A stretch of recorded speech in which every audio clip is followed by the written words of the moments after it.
Alat berat berulah di tambang emas Gunung Botak, Kapolres Egya segera kirim aparat.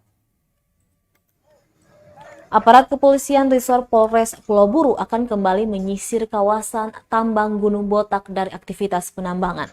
Langkah itu diambil menyusul informasi masih berlangsungnya aktivitas penambang di tambang yang berlokasi di Desa Kayeli, Kecamatan Teluk Kayeli itu. Tidak hanya dikabarkan alat berat jenis eksavator tengah beroperasi, diduga untuk mengerukkan material limbah pasir, sisa-sisa pemurnian emas di bak-bak perendaman.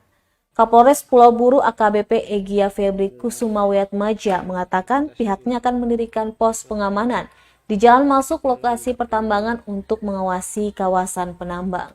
Dirinya juga menegaskan apabila masih ada penambang yang melaksanakan aktivitas pertambangan secara ilegal, maka akan ditindak tegas. Diketahui alat berat tersebut mulai beraktivitas sejak selesai kegiatan penyisiran yang digelar oleh aparat gabungan pada Rabu 9 Februari 2022, 2 pekan kemarin. Namun belum diketahui siapa pemilik alat berat jenis eksavator tersebut.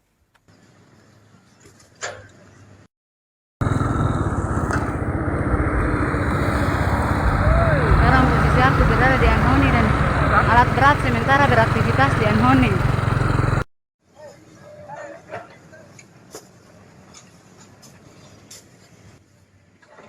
Terima kasih sudah nonton. Jangan lupa like, subscribe, dan share ya.